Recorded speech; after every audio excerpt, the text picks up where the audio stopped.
दिल से जो आह निकलती है असर रखती है। Chief executive LESCO, SE southern circle, XEN defence east division और एसडीओ बेदिया रोड का शुक्रिया। अस्सलाम वालेकुम, मैं हूं इंजीनियर यासिर सिद्दीकी। अपनी गुज़िश्ता वीडियो में मैंने एक केस का जिक्र किया था जहां पे एक सारिफ का AMR मीटर पिछले 6 दिन से बंद पड़ा था और फैमिली को घर छोड़कर रिश्तेदारों की तरफ शिफ्ट होना पड़ा था। उस सारिफ की तरफ से मुझे आज खुशखबरी मिली, आप भी सुनिए। यासिर सिद्दीकी साहब, आपके आवाज़ उठाने से अल्हम्दुलिल्लाह मेरा 6 दिन से बंद AMI मीटर आज चल पड़ा है और मेरे घर की बिजली बहाल होगी। आपका और लेस्को के तमाम अहदेदारान ऑफिसर्स का शुक्रिया। देखिए, जैसा कि मैंने पहले कहा था कि इस मामले में लेस्को अफसरान का कतई कोई कसूर नहीं था। ये एक नई टेक्नोलॉजी के मीटर्स इंस्टॉल किए जा रहे हैं।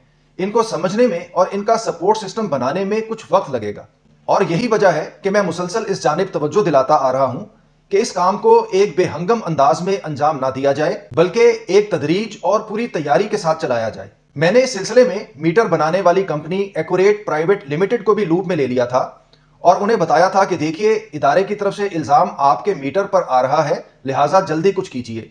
तो उन्होंने भी हंगामी तौर पर लेस्को से राब्ता किया और उनके साथ मुकम्मल ताउन करके आज अपने मीटर को बहाल करा दिया और पता यही चला कि मसला सिर्फ बैक एंड में सॉफ्टवेयर का था। देखिए, लेस्को भी हमारा अपना इदारा है और हमें अपने इदारों की मुश्किलात को समझते हुए उनके साथ भरपूर ताउन करना चाहिए। जैसा कि जब मैं कॉमसैट्स डुअल डिग्री का केस लाहौर हाई कोर्ट में ले गया तो हायर एजुकेशन कमीशन और पाकिस्तान इंजीनियरिंग काउंसिल भी उस केस में फरीक बन गए। मेरी बेबाकाना जुर्रत और हक गोई से मुतासिर होकर उस वक्त के चेयरमैन HEC जनाब प्रोफेसर डॉक्टर मुख्तार अहमद साहब मुझसे मुलाकात के लिए लाहौर तशरीफ लाए। उन्होंने मुझे बताया कि यासिर, तमाम पाकिस्तानी यूनिवर्सिटीज के वाइस चांसलर्स की कमेटी ने मुझे डुअल डिग्री की इजाजत देने से मना किया है और वाज़े तौर पर कहा है कि अगर आपने ये इजाजत दी तो पाकिस्तान की लोकल डिग्री अपनी वक़्त खो देगी। उसके बाद हर प्राइवेट यूनिवर्सिटी सिर्फ फॉरेन डिग्री बेचेगी और HEC का तालीम के ऊपर कंट्रोल खत्म हो जाएगा। डिग्रियां सिर्फ पैसों के इवज बिकने लगेंगी और गरीब के बच्चे के लिए तालीम एक ख्वाब बनकर रह जाएगी। उन्होंने मजीद ये भी बताया कि यासिर, कॉमसैट्स की इंतजामिया ने मेरे ऊपर इतना दबाव डलवाया कि मुझे हार्ट अटैक आ गया। मैंने कहा, डॉक्टर साहब, अगर ये बात है तो आप फिक्र ना करें, मैं अकेला ही कॉमसैट्स यूनिवर्सिटी की इंतजामिया को संभाल लूंगा। अब आपको नहीं, किसी और को हार्ट अटैक आएगा।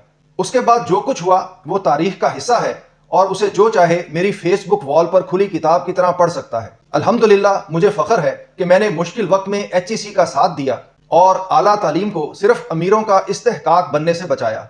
डॉक्टर मुख्तार अहमद साहब ने अपनी रिटायरमेंट के मौके पर एक तारीफी खत लिखकर मेरे ताउन का शुक्रिया अदा किया।